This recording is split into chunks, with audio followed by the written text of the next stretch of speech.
10. So, tonight you're here at the Bar Adagio, and you're playing a live set at Ruby Sky. First time in San Francisco. How you guys feeling? Great, man. Excited, yeah. I'm really excited. Bit tired, but really excited. As soon as I get behind the DJ booth, that's all gone. I'm full of energy. And so we had a couple of fun questions and a couple more serious questions to ask you guys, so we're kind of going to cover the entire spectrum. So our first question is how often do you guys play an unreleased track to gauge the crowd's reaction? Well, we always have one or two in the set, because you have to test them out and you tweak them a bit and you test them out again. So every set of ours we have unreleased stuff in it. And so based on the crowd's reaction of your track, do you go back in the studio to tweak it towards what you think the crowd will like better afterwards, or do you keep it the same way, or what's the process behind that? Now, most of the time when we test the track and we see the crowd response, if it's positive, to keep it that way, but if it's like, oh, maybe we can do it a bit different here or a bit different there, then we tweak it at home and play it again, see if it has the effect that we thought it would be. So yeah, we sometimes go back and forth from the studio to the booth. Sometimes it's like instant, it's perfect. It's like, okay, don't change it. It's good like this, Especially when you have a good crowd, that's the best way to test it, And then when a good crowd, they don't respond, then you know that you have a lot of work to do. Yeah. Well, with all the dancing astronauts in the crowd tonight, I guarantee you guys will have an awesome crowd. Well, we'll test some new stuff for you out, so we'll see how you react tonight. And so, here's a question that I know you guys probably get every single time, but we've got to ask it because I personally want to hear it from you guys. What's the best part about being a world-famous DJ? What are some of the positives and some of the negatives? Positives first. Okay, positive first. You want it for me? Yeah, you're the positive. You do the negative. Okay, yeah, let's go. Because you know, complaining and listen. All right, positive stuff. Well, man, we're so blessed. We see the whole world. We only see it for a day, so we're like, this is the first time we're in San Francisco.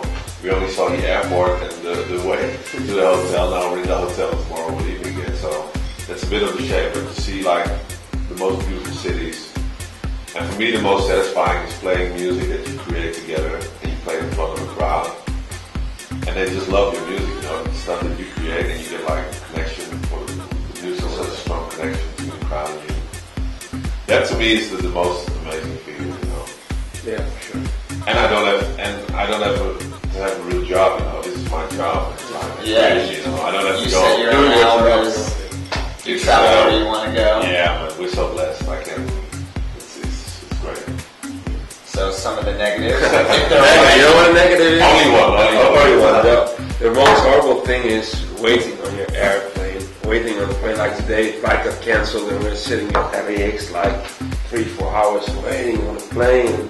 We're tired and you're like, oh man, I could have slept 4 more hours. So we have like severe sleep deprivation every time. So that's the only negative thing I can think of. The traveling. Traveling is fun, but not waiting and getting up early. But it's a fun job, so you have to do it. So some of the DJs that we've interviewed before have had a large team travel with them.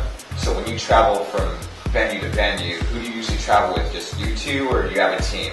No, we travel just with the two of us. Yeah. Okay. Yeah. And so, as far as our website goes, we post a bunch of your guys' tracks and a bunch of Dutch-flavored tracks. What makes the Netherlands pump out so many great artists and track each year? I don't know. I think it's because dance culture has been big for like 20 years in Holland. It's like since the early 90s there was dance music on the radio, clubs everywhere. So I think it's like a big thing in the Netherlands. So kids growing up like 10 years, 15 years ago already got used to dance music on the radio, clubs, they hear that. It's everywhere. So I think people start producing like on a very young age, and maybe that's why. Yeah, and it's also, you have to understand that the difference, for example, between the US and Holland is that in Holland, the dance music, also underground dance music, is like mainstream. So here you have like Billboard Hot 100, it's all hip hop, country,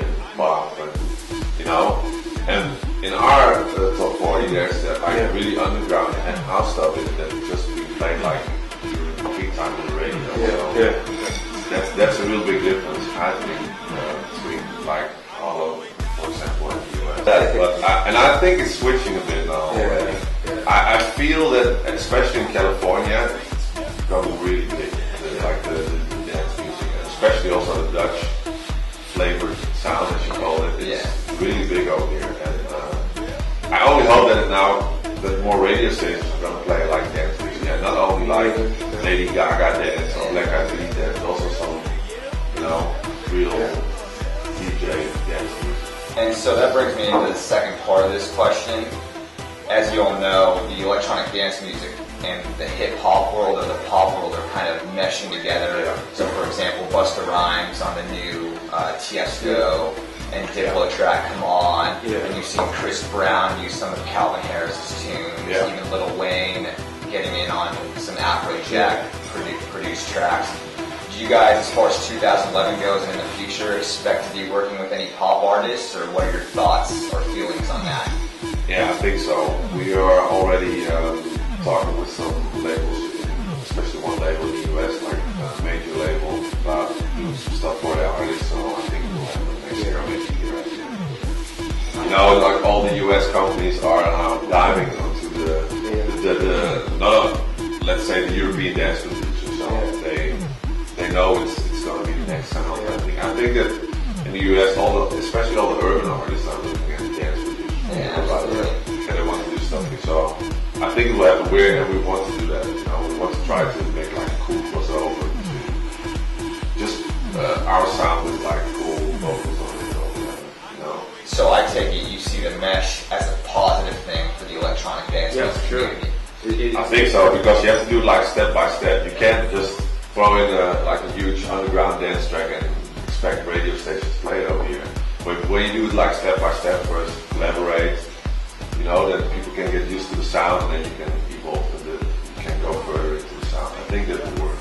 So in 2 years' time, you have a lot of things. And so, just as a duo, how did you guys meet each other? Well, his brother went to the same school as I did, and he said, "Yeah, my brother also makes music," and I went to his home. And then we started making music. He said, "Hey, you also make music," and so we became friends, going out and stuff. And then he moved to Amsterdam for a few years, and then we came back, and then we picked it up again, and then we really started making music. So throughout your years of traveling, if you could pick one venue to play at, what and where would it be? I know it's a tough one. Or how about this? How about your favorite gig ever? Wow, for me a real rush was Nocturnal Festival last year. It was like the biggest crowd we played for. It was like, you came on stage and it was like, you couldn't see the end of the crowd. I was like, wow, this is like a real rush, to play for such a huge crowd. So that was one of the most special. Yeah, for me as well. As clubs go, I think Cool Club in Frankfurt and the Avalon in LA are probably still my favorite. Avalon. Yeah, we just played it yesterday. I don't know, and the LA crowd responds well to it, so it's like really good energy all night, and I don't know, it was really good, so yeah, I think everyone will be there. And I can't forget Australia, because the crowd is like crazy. So we did the Greenfields Festival tour 6 months ago, so I'm going there again like in May or something. Yeah, we definitely saw the YouTube videos all that. I wish I was there. It's pretty similar to the California crowd. Because California, they're just loud and good energy all night. I love it. So, kind of a fun question. Between you two, who's the better DJ? Oh, wow. It's like, you have like the technical and like, how do you say, the other side,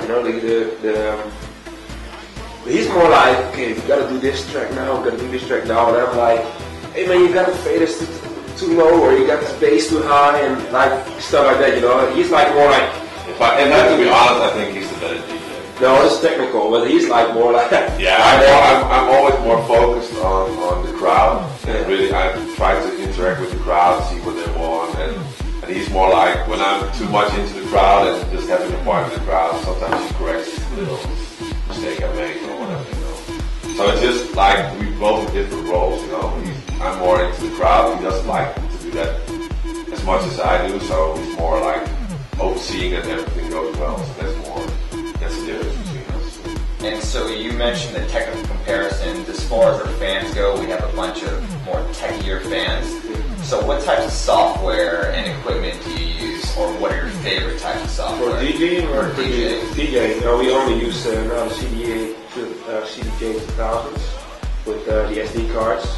That's it. It's like traveling light. It's like only 4 SD cards or one if you want to. Yeah, still bring our CDs. Yeah, you never know. But and how about for producing? For producing, we use Ableton. We switch from Logic to Ableton. We just use a Mac. And that's it. And we have bought new monitor speakers from Focal, really good. And that's it. It's like really easy. We have some plugins. That's it. MIDI keyboard. We use only plugins. We don't use like stuff. Yeah. So, alright, so for our last question, but certainly not least, on a scale of 1 to 10, how bad are you guys going to rock Ruby Sky tonight? Well, it's always hard to say, you know. We go for the 10. We go for the 10. We go for the 10 always. You know, just from meeting you guys, I think that we should bump the scales up a little bit more and probably shoot for like a 12. I'm sure you guys are going to hit that no problem. We have no idea what to expect, you know. It's our first time in San Francisco, so we don't know the San Francisco crowd. We have no idea how they react to us, and also the venue we never played it before, so it's all new tonight. So exciting. Well, wherever Dancing Astronaut is, we'll be sure to bring the party for you guys. That would be cool. That would be cool. So there you have it, folks.